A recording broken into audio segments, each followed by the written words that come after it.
Olá, confrades e confreiras da Academia Niteroense de Letras. Hoje estou aqui para apresentar um projeto muito especial. Trata-se da memória da nossa cultura fluminense. Ele será realizado através de depoimentos gravados em vídeo, que é uma iniciativa do acadêmico e também vice-presidente Paulo Roberto Chequete. Através desses depoimentos de acadêmicos e também de pessoas que produzem cultura e memória na nossa cidade e no nosso estado do Rio de Janeiro, nós vamos encontrar a possibilidade de resgatar muita coisa que está perdida por aí. Portanto, divirtam-se, aproveitem.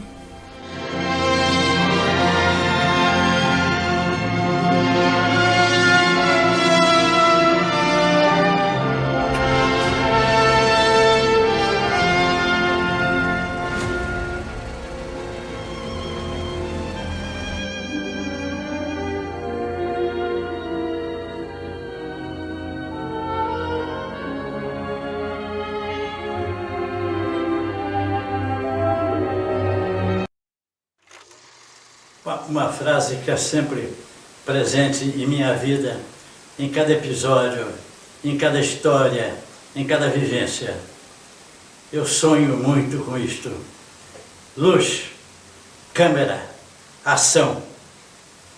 Por trás dessas três palavras está o grande cineasta, que não fez filmes pequenos, fez um filme que se chama Universo, Natureza, a vida de todos, a vida de cada um de nós.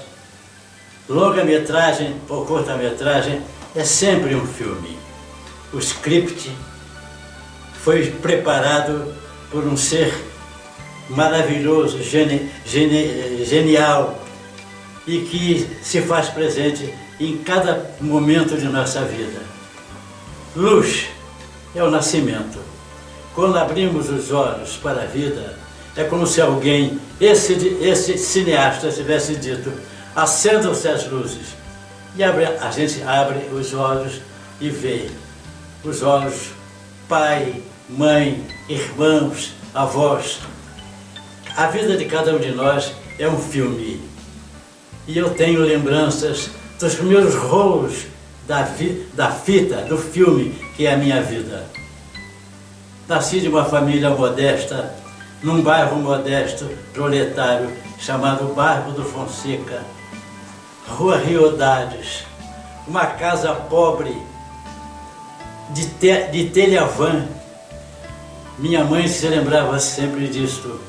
Às vezes o vento entrava pelas telhas e a gente não tinha nem como se cobrir para evitar o frio. Fui o primeiro filho de uma família de 15 irmãos. Tive a felicidade de ter 15 irmãos, uma família unida. Meu pai, intelectual, embora era um proletário, começou como jornalista, fez o curso de medicina, interrompeu, fez o curso de direito e morreu pobre, mas o bem que ele fez, não apenas preparando a vida futura dos filhos, mas tantas pessoas que ele acolheu em sua casa. Nós éramos 15 filhos e 6 agregados, pessoas que ele acolheu em sua casa, debaixo do seu teto. Casa pequena, mas cheia sempre de alegria, de música, de literatura. Foi aí que nasceu o meu gosto pela literatura. Se me perguntarem como foi que você começou a gostar de literatura, meu pai,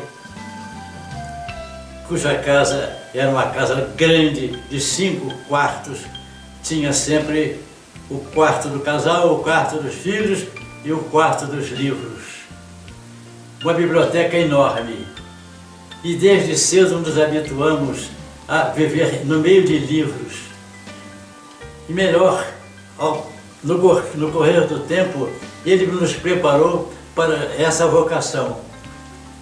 Todas as noites, eu bem me lembro, eu teria 11, 12 anos, meus irmãos menores ao nosso lado. Meu pai nos sentava no sofá da sala e dizia: vamos hoje ler Gonçalves Dias e declamava para nós Ijuca Pirama de Gonçalves Dias, os sonetos de Olavo Bilac, trechos dos Lusíadas de Camões.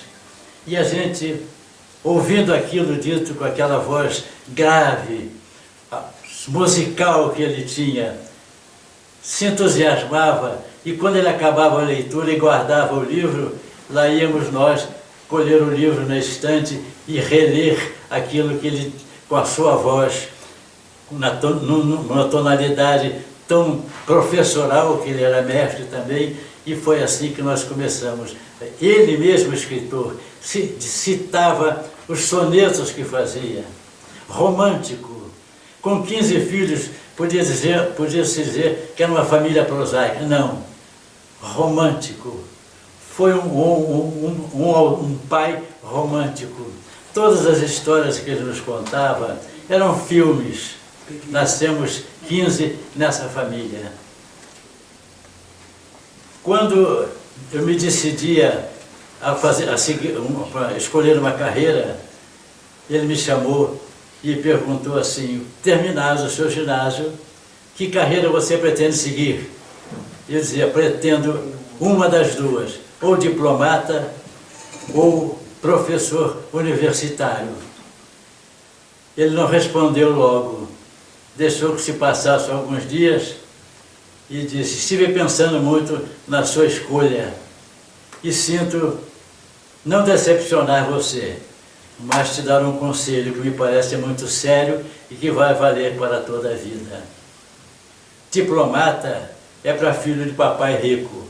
Eu sou um pai pobre de 15 filhos.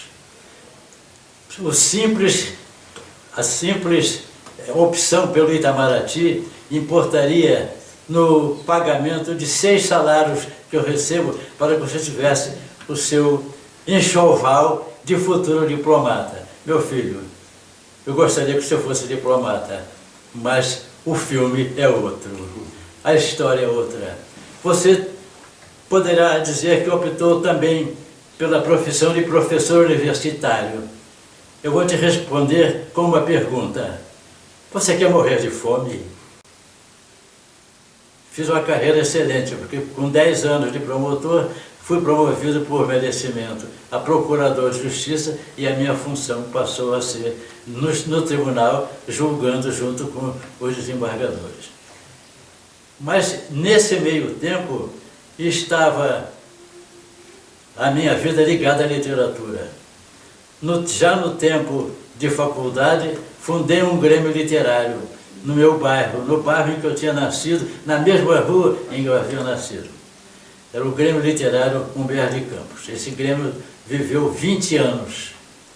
Nós aprendemos literatura uns com os outros. Éramos jovens, de 18, 19, 20 anos, etc. Ao mesmo tempo que escrevíamos, julgávamos os trabalhos uns dos outros.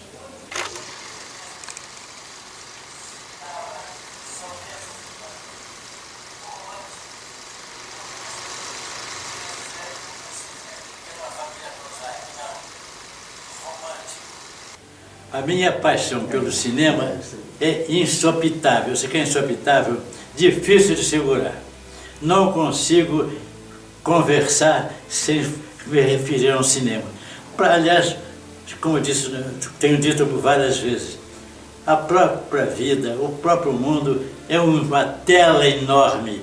Cada um de nós é o seu filme, curta-metragem, longa-metragem, é a vida em movimento.